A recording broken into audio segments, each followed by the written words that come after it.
Olá pessoal, tudo bem? Hoje a gente vem aqui para falar mais de um tema que hoje a gente vai falar da D3, tá? A D3 ela foi chamada erroneamente de vitamina D3, porque na verdade nós sabemos que ela é um hormônio. E para todos os que estudaram medicina e as outras pessoas, os bioquímicos, quando a gente, portanto, aprendeu sobre vitaminas na parte nutricional, a gente tinha um mnemônico ADEC, para dizer que todas as vitaminas podiam ser divididas em hidrossolúveis e hipossolúveis. E que as hidrossolúveis, portanto, eram a A, a D, a E e a K. Né? Então é ADEC. Então, mas está errado. Incluir a D3 como uma vitamina, portanto, é bioquimicamente errado. Porque o organismo não tem competências de produzir a vitamina A, não tem competência de produzir a vitamina E, não produz a K, mas ela produz a D. É por isso que ela tem status de hormônios, tá? Porque o próprio organismo mesmo pode produzi-la, tá? Como a gente vai ver mais à frente. Então, a D3 é um hormônio, tá, pessoal? A gente não vai chamar ela de vitamina, ou podemos chamar por uma questão de força do hábito, mas você conscientemente, você sabe que ele é um hormônio. E saber que é um hormônio é importante, porque você vai saber que afinal você pode produzir. Você tem competência de produzir, se criadas as condições necessárias, tá? Então, mas por que a gente vem falar desse tema? Qual é a pertinência desse tema? Então, esse tema é muito pertinente pelo facto de o hormônio D3, a sua deficiência, estar relacionada, portanto, com muitas doenças, tá? Então, se você tem deficiência de D3, eu praticamente no consultório, antes de eu saber as outras causas, tá? Antes de eu procurar as outras causas, se você tiver deficiência de D3, eu então ainda vou pedir que você normalize os níveis de D3, tá? Porque a sua deficiência está relacionada com muita doença, tá? A literatura diz que modula 10% da nossa genética, tá ok? Então, ela tem a função de neuroprotetora, tá? A D3 é neuroprotetora, tá? Ela participa no metabolismo do nervo, ela participa na manutenção neuronal, participa na manutenção, então, da bainha de mielina, tá? E tudo que nós podemos falar aqui em termos de explicação do que acontece no organismo é apenas um resumo, porque na prática o processo é muito mais complexo do que a gente pode explicar, ou então qualquer livro pudesse explicar. Então, essa D3 está relacionada, portanto, com a neuroproteção. Ela protege o sistema nervoso. É por isso que nós, na qualidade de neurologista, temos essa obrigação de explicar, para você saber e se precaver. Porque a nossa intenção aqui é fazer com que você não fique doente, tá? Porque, como eu sempre enfatizo nos meus vídeos, as doenças neurológicas, depois de você as ter, fica muito complexo você voltar ao estado normal. Então a gente já faz esses vídeos de forma preventiva, que é para você poder se precaver e não ter esse tipo de doença. Tá ok, pessoal? Então está relacionada também com a diabetes. A D3 previne diabetes. Você pode ter diabetes por causa de deficiência de D3.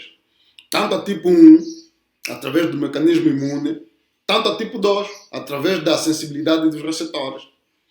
Então ele participa na prevenção da diabetes, participa na prevenção de hipertensão. Você pode estar hipertenso por deficiência de D3.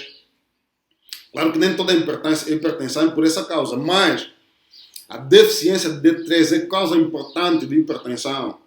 Porque você ser hipertenso, você de certeza você toma IECA, não é?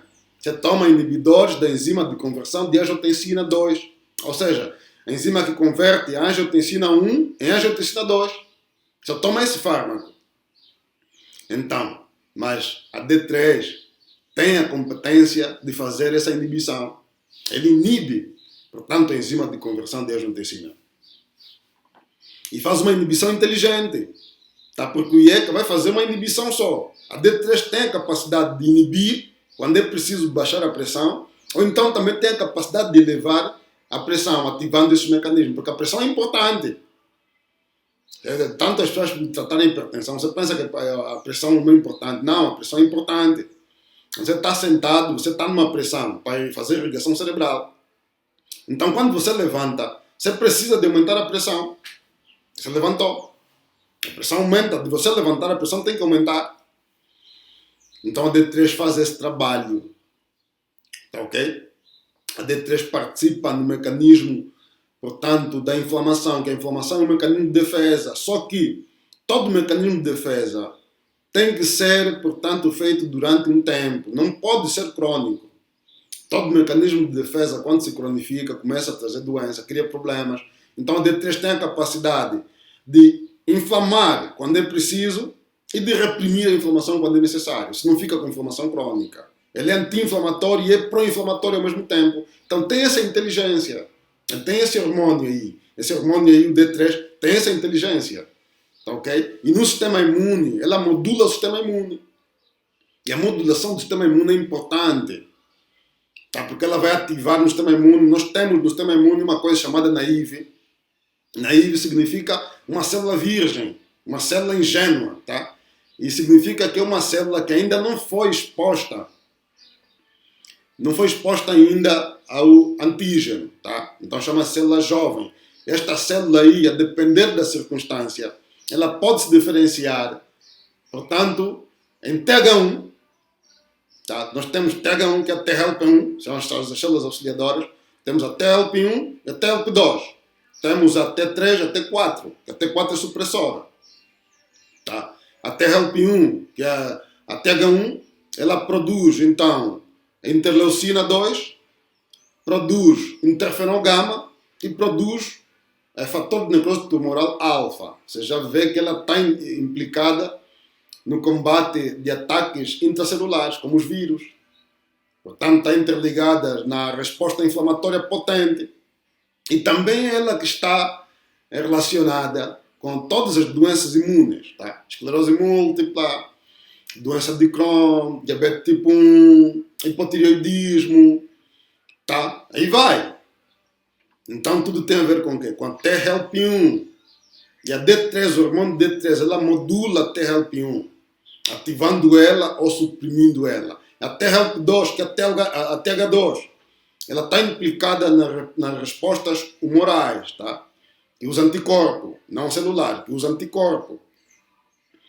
Então, ataques contra bactérias, ataques contra parasitas. Então, as alergias estão relacionadas com a TH2. Tá? Então, você, a D3, ela previne a alergia. Porque ela pode ativar a alergia quando é necessária. E também vai suprimir através da T-help2. A T-help2 está relacionada com a produção de interleucina 4 e interleucina 6, interleucina 5. Depois temos a T-help4 ou a T4. Ela é supressora. Tá? Portanto, ela vai suprimir. Então, a D3 faz essa modulação. Ativar o sistema imune quando é necessário. Tem uma infecção que você precisa eliminar. Tem uma bactéria que precisa eliminar. Ativa a T-help2 e faz a inibição, portanto, a eliminação desta bactéria. Mas depois suprime. Então, vai poupar você de doenças inflamatórias. Então, a D3 modula o sistema imune. Tá? Então, você pode ter esclerose múltipla por deficiência de D3. Tá? Então, você vê que existe uma polêmica sobre isso. Porque o doutor Cícero Coimbra, da Unifesp, ele faz aos pacientes megas doses de D3. E segundo, portanto, o feedback que tem dos pacientes é positivo. Tá ok? É positivo. Ele tem a sua tese, que eu não estou a defender aqui isso, eu não estou a defender a questão terapêutica. Eu estou aqui a fazer uma abordagem, não quero entrar nessa polêmica que existe, então estou a fazer uma abordagem preventiva. Para você que não tem ainda nenhuma patologia e está com deficiência, é melhor prevenir. O Dr. Cícero Coimbra, ele advoga que as pessoas, portanto, que têm esclerose múltipla, têm uma certa resistência genética aos níveis considerados normais da D3. Então ele faz altas doses, tá? São megas doses de D3. Que é para ele poder, então, fazer essa modulação. As pessoas precisam de muito mais para fazer esse tipo de modulação. Então você vai perguntar, esse hormônio é muito importante, claro que é muito importante. Tudo que mexe com o sistema imune, então, é de uma importância capital. Porque todas as doenças Elas, portanto, têm como porta de entrada o sistema imune. Se o sistema imune estiver competente, você não adoece. Você está a adoecer. Porque o teu sistema imune não está competente. E quando digo competência, significa atacar quando é preciso, que é o ataque, e tolerar quando é necessário. Não atacar. A vitamina D3, o hormônio D3 dessa inteligência. Tá ok? E então você produz esse hormônio através da pele, na exposição solar. E vejo aí uma polêmica, as pessoas a perguntarem, mas a que horas é que eu devo tomar o sol? É uma polêmica que existe. Então uns dizem, não, tem que ser às 12 horas, tem que ser das 10 às 14, nesse período. 12 horas é melhor. Alguns dizem isso. E alguns artigos também defendem isso. Mas outras pessoas dizem, não, tem que ser antes das 10, às 9, sol das 9, e depois das 14, sol das 15, para não queimar.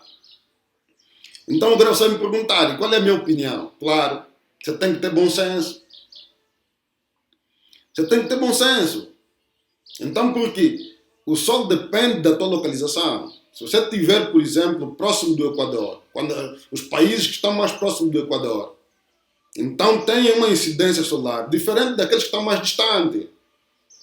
Tá? E mesmo a própria evolução da pele é dependente disso. Então alguns têm a pele mais escura, tá, os africanos, gente que nós somos da descendência africana. Mas a pele é mais escura por quê? Porque nós estamos mais próximos do Equador. Nossos países são mais quentes. A gente está preparado para tomar muito sol sem criar problemas de pele, sem criar problemas de saúde. Então aqueles que estão mais distantes do Equador, portanto que têm uma latitude maior, porque a latitude é a distância que você está do Equador. Então você que está, por exemplo, nos polos, está nas regiões polares, você que está nessas regiões, Noruega, Dinamarca, você que está na Inglaterra, você que está em Montreal, em Canadá, então você, portanto, você pode tomar sol às vezes 12 horas, não tem problema. Aquele sol é benéfico para ti.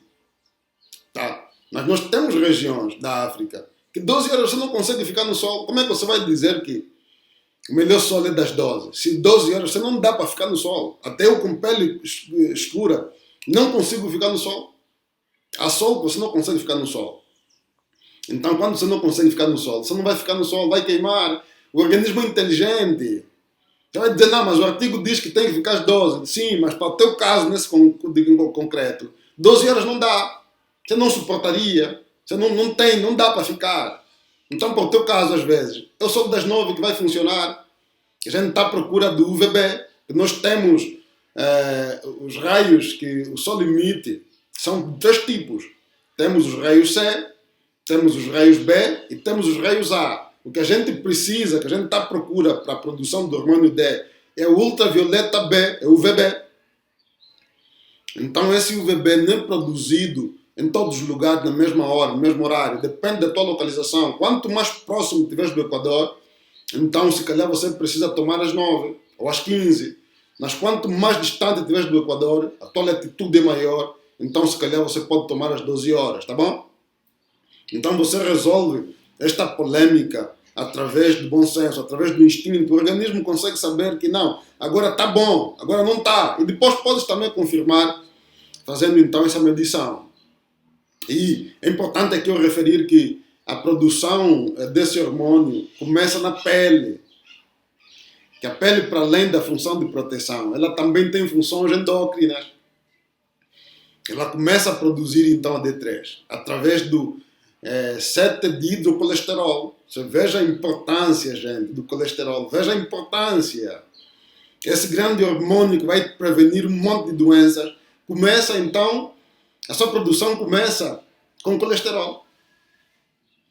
Então, o 7-dihidrocolesterol vai ser convertido através do UVB na pele, vai ser convertido em colecalciferol na pele. Então esse colecalciferol é levado até o fígado, que através da enzima hidroxilase. Então a enzima hidroxilase vai converter o colecalciferol em 25-hidroxid-D através da hidroxilação, que ele vai pegar o grupo hidroxila e vai pôr no carbono 25. Então vai ser 25 hidroxidel, 25 colecalciferol. Então você pode chamar apenas de calcidiol. Esse calcidiol depois vai para o rim, ou então em outras células também pode acontecer isso. Vai ocorrer uma outra hidroxilação através da outra hidroxila, que vai fazer a hidroxilação no carbono 1 e transformar em um 25 hidroxidel, que é o calcitriol. Então a conversão do calcidiol em calcitriol. Então esse calcitriol agora é muito importante, esse hormônio ativo aí, que é muito importante então para fazer essa prevenção das suas doenças. Tá bem? Então é muito importante a gente ter esses níveis considerados normais. E tem muita gente que fala em suplementação, né? Porque antigamente as doenças que estão mais relacionadas com a sua deficiência eram mais frequentes em pessoas que viviam distante do Equador, né? Só que pessoas como nós, que vivemos mais próximo do Equador, também começamos a desenvolver doenças que antigamente eram só vistas nessas pessoas. Porque as pessoas não estão a tomar sol também, as pessoas estão a ficar em casa, as pessoas estão a sair de casa. Na viatura, no seu carro, não tomou sol, vai no serviço, não tomou sol, voltou à noite, não tomou sol. Então também começamos a desenvolver doenças que antigamente eram típicas de pessoas que estavam mais distantes, portanto, do Equador. Tá? Então é importante a gente tomar sol.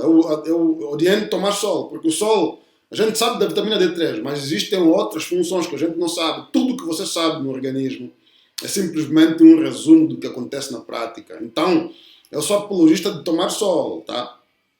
Então, você só vai usar suplementos, tem que ser suplementos, portanto, oleoso, porque ele é lipossolúvel. Então, você vai tomar suplementos, se não tiver mesmo tempo, não tiver condições de tomar sol. Tá? Suplemento é a última hipótese, é o último recurso. Tá? Você na prática, você deve tomar sol. Tomar sol é muito mais importante do que fazer a suplementação, tá bom? E num próximo vídeo nós vamos falar do colesterol, que a gente viu a importância que tem, gente. Tá? Que o colesterol, muita gente pensa que o colesterol é uma gordura. O colesterol não é gordura, tá? O colesterol é um lipídio. Todas as gorduras são lipídios, mas nem todo lipídio é gordura. O colesterol, apesar de ser um lipídio, mas não é uma gordura, é uma outra estrutura, tá? Porque ela pertence ao ciclo pentano-peridrofenantreno, tá? Que é uma outra estrutura, não tem nada a ver com as gorduras, tá bom? Então, obrigado para você que nos assistiu. Espero que você se inscreva no nosso canal, assista aos outros vídeos, reponha, mantenha os níveis normais de vitamina D3 no sangue, que é para prevenir doenças, incluindo as neurológicas, e siga-nos nas redes sociais e até ao próximo vídeo.